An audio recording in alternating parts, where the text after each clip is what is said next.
Olha aí, né, pessoal? Parece que o FMI está um pouco preocupado com a China. Não sem razão, não sem motivos. Tenho repercutido aqui no canal com uma certa frequência, uma certa regularidade, notícias econômicas da China, que são um problema sério, demonstram que o país está numa bomba econômica aí que pode explodir a qualquer momento e ser uma tragédia não só para a China, mas para o mundo todo, uma vez que estamos falando da segunda maior economia do mundo, um exportador e um importador muito importante também aqui para o Brasil, com certeza, né? Imagina um colapso da China, o que não faria com uma Vale da vida, né? E fora tantos outros setores e tudo mais. Então, é por isso, naturalmente, que o FMI está tão preocupado com a China, pedindo agora, portanto, reformas aí de liberdade econômica e tudo mais para favorecer o mercado. De acordo aqui com a senhora Kristalina Georgieva, né, que é a diretora-gerente do FMI, essas reformas aí para o mercado na China poderiam adicionar 3,5 trilhões de dólares à economia. Meu amigo, isso aqui é quase 2 vezes mais o PIB do Brasil. Isso aqui é muita grana, uma montanha de dinheiro realmente, né? Então vamos ver aqui os argumentos dessa senhora, dessa bruxa globalista aqui, que é a diretora lá do FMI e tudo mais, e ver se isso aqui tem alguma chance de ser implementado na China nos atuais patamares. Mas antes disso, não se esqueça, deixe o seu like, o seu comentário neste vídeo, se inscreva no meu canal se você ainda não for inscrito, considere se tornar membro patrocinador do meu trabalho, com valores a partir de R$ 1,99 por mês, você me ajuda bastante dessa forma, pode ter certeza disso, né? Então, isso aqui foi uma declaração feita aí pela senhora Kristalina Georgieva no dia de hoje, né, durante o Fórum de Desenvolvimento da China, que está acontecendo lá em Pequim e tudo mais. Então, ela pediu o seguinte para a China, para o governo chinês, um conjunto completo de reformas que favoreçam um mercado aí que serviriam para estimular uma economia que atualmente está estagnada diante da crise imobiliária aí, da fraca demanda interna e do aumento do desemprego entre os jovens. Eu já tratei de todos esses temas aqui em vídeos diferentes aqui no canal, todos eles sim são um grande problema para a economia da China. Agora, eu não diria que a economia está estagnada, não, isso aqui é otimismo demais. Eu acho que em vários setores a economia está se deteriorando lá na China, né? Porém, como era de se esperar, as autoridades chinesas, o próprio Xi Jinping, não quer seguir por esse caminho, né? Ele tem uma mentalidade muito mais maoísta, eu diria, do que do Deng Xiaoping, por exemplo, que veio depois do Mao e tudo mais. Quando Mao Zedong se estabeleceu ali como ditador da China e tudo mais, ele governou com mãos de ferro o país sem qualquer tipo de oposição até a sua morte. Ele enclausurou a China dentro de si próprio ali, levou milhões de pessoas, dezenas de milhões de pessoas provavelmente, à morte por fome, e o país era extremamente miserável nessa época. Quando Deng Xiaoping assumiu o poder de maneira informal, ele nunca foi presidente da China nem nada, mas é ele quem dava as ordens, era quem puxava os cordões atrás das cortinas, né? Então, ele iniciou uma série de medidas de liberação econômica que acabaram fazendo com que a China crescesse bastante em vários aspectos, tivesse um crescimento do PIB formidável, um aumento da renda das pessoas, da qualidade de vida e tudo mais, né? No passado, a mão de obra chinesa era considerada mão de obra de baixíssimo custo, né? Mão de obra praticamente escrava. E não obstante existam sim escravos na China hoje, entre os uigures ou então norte-coreanos que trabalham de forma escrava no território chinês, a verdade é que a mão de obra, o salário médio do chinês hoje já é maior do que o salário médio de um brasileiro. Pois é, né? Então sim, isso teve uma boa repercussão no passado.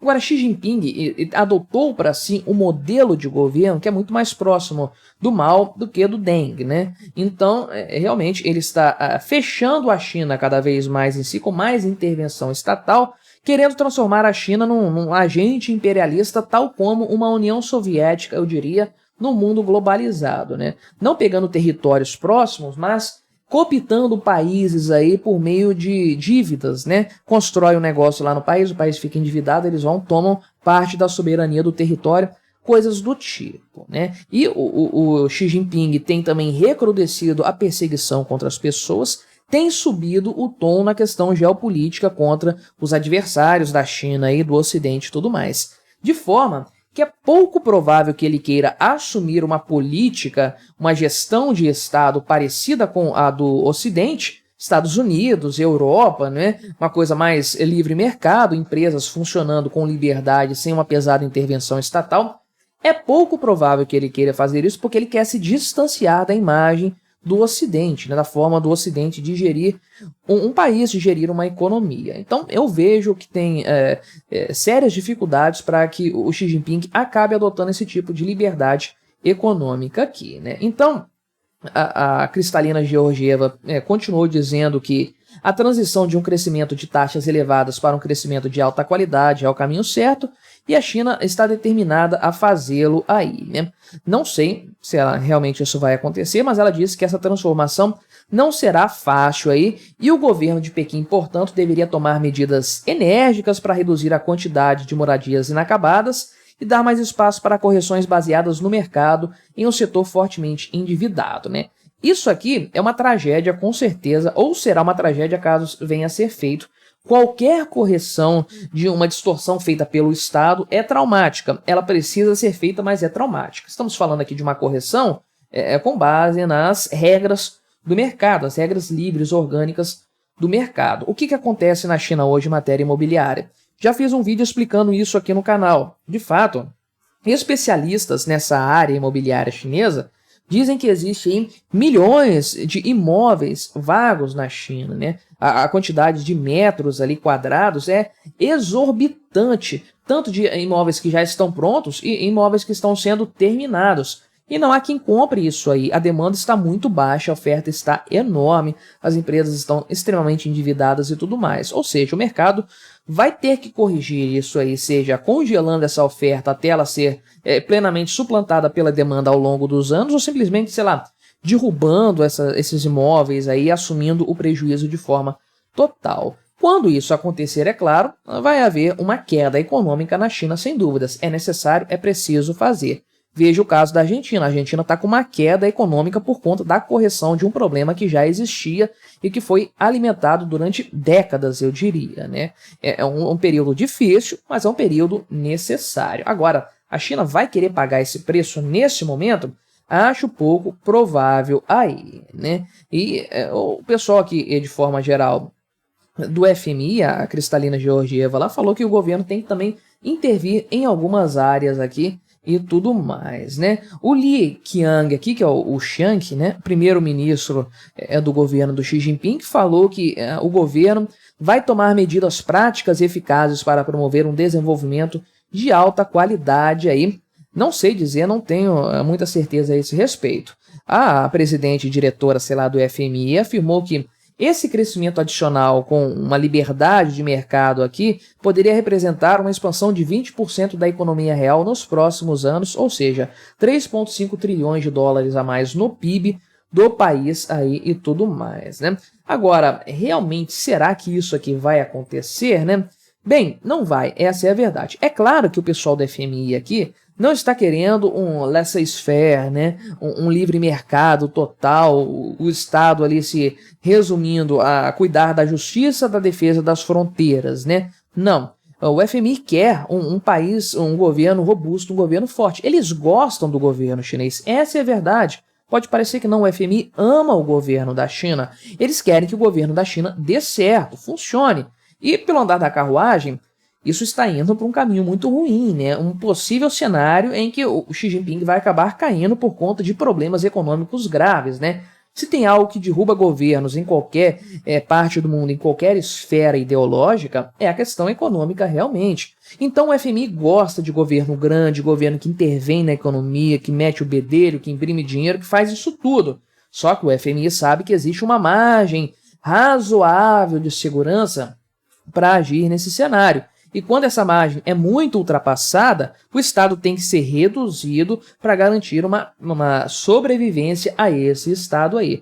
Então não, eles não querem que a China seja um país livre, um país democrático, um país com instituições sólidas, com liberdade para os indivíduos, nada disso. Eles gostam de controle facial, gostam de créditos sociais, gostam aí do governo mexendo na economia como um todo, né? Não é isso que eles querem, não querem acabar com essa característica da China. Elas querem, eles, né, o FMI quer que a China tenha a capacidade de manter o seu governo atual, um governo comunista, por tempo indefinido, dando uma calibrada nas questões de fato ali do ponto de vista econômico, né?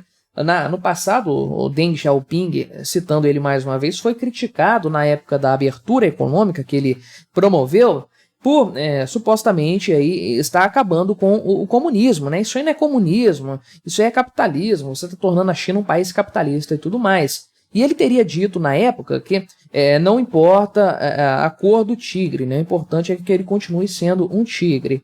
E essa previsão dele, essa fala dele, se mostrou muito acertada no longo prazo, né? O governo chinês hoje se mantém estável no controle do país, o governo comunista, né?